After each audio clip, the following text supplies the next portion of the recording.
लोकसभा चुनाव की अधिसूचना जारी होते ही झारखंड में झारखंड मुक्ति मोर्चा को बहुत बड़ा झटका लगा है।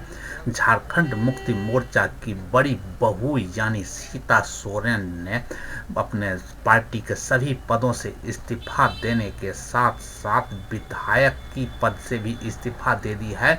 और इतना ही नहीं, उसने बीजेपी का दामन थाम लिया है। सीता सोरेन ने बीजेपी की सदस्यता ग्रहण कर ली है।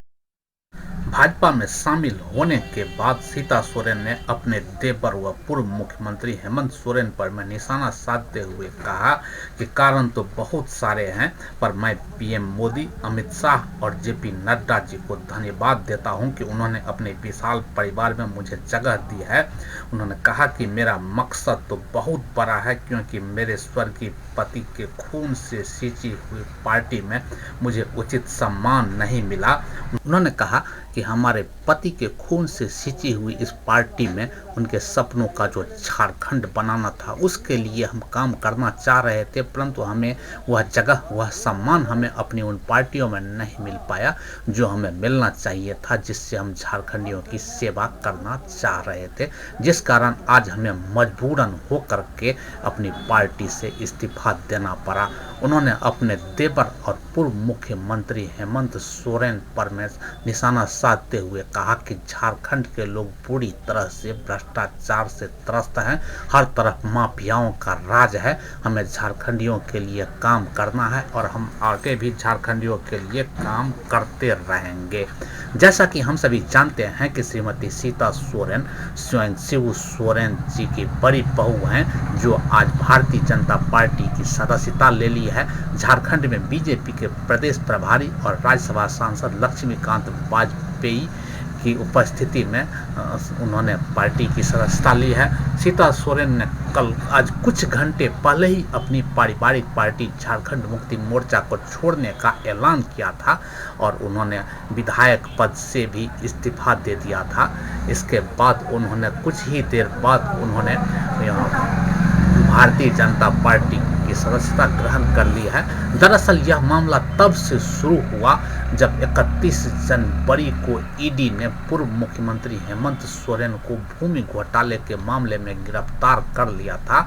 उस समय सबसे पहले तो मुख्यमंत्री हेमंत सोरेन की पत्नी कल्पना सोरेन को मुख्यमंत्री बनाए जाने के कयास लगाए जा रहे थे, परंतु परिवार में इस पर में सहमति नहीं बन पाने के कारण से ऐसा नहीं हो सका और तत्काल चंपई सोरेन को विधायक दल का नेता चुन लिया गया और उन्हें मुख्यमंत्री की शपथ दिलाई गई। दरअसल सीता सोरेन इस बात से नाराज चल रही थी कि अगर घर की बहू को सत्ता संभालने का मौका मिलता है तो उस नाते से बड़ी बहू होने के नाते हमें यह मौका मिलना चाहिए था, क्योंकि उनका कहना है कि उनके पति दुर्गा सोरेन ने पार्टी के लिए अपनी शहादत तक दी है और उसके बाद जो सम्मान उन्हें मिलना चाहिए था वह उन्हें कभी नहीं मिला।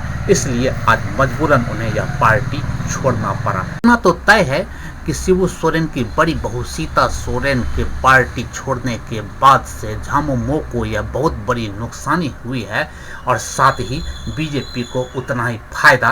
परंतु अब देखना यह है कि झामुमो और शिबू सोरेन के परिवार के लोग अपनी बड़ी बहू को मनाने के लिए कोई रास्ता अपनाते हैं या उन्हें घर के बाहर का रास्ता देखने के लिए छोड़ देते हैं। यह तो आने वाला समय ही बता पाएगा, परंतु अगर झामुमो के द्वारा सीता सोरेन को मनाने की कोई कोशिशें नहीं की गई तो इतना तो पूरी तरह से तय है कि झामुमो को इसका नुकसान जरूर होगा और भाजपा को उतना ही इसका। अब देखना यह है कि भाजपा अब सीता सोरेन का इस्तेमाल झामुमो के खिलाफ किस रूप में करती है। या तो यह लोकसभा का टिकट देख करके झामुमो के खिलाफ कोई बड़ा दांव खेलना चाहेगी, या फिर झामुमो फिर अपने इस डैमेज कंट्रोल के लिए कौन से रास्ते अपनाते हैं, यह तो आने वाला समय ही बता पाएगा। यह जानने के लिए आप हमारे साथ बने रहिए, आगे होता है। PSA लैब न्यूज से मैं हूं आपके साथ संपादक अशोक कुमार झा। हम फिर मिलेंगे आपसे बेहतरीन और ताज़ा खबरों के साथ। नमस्कार।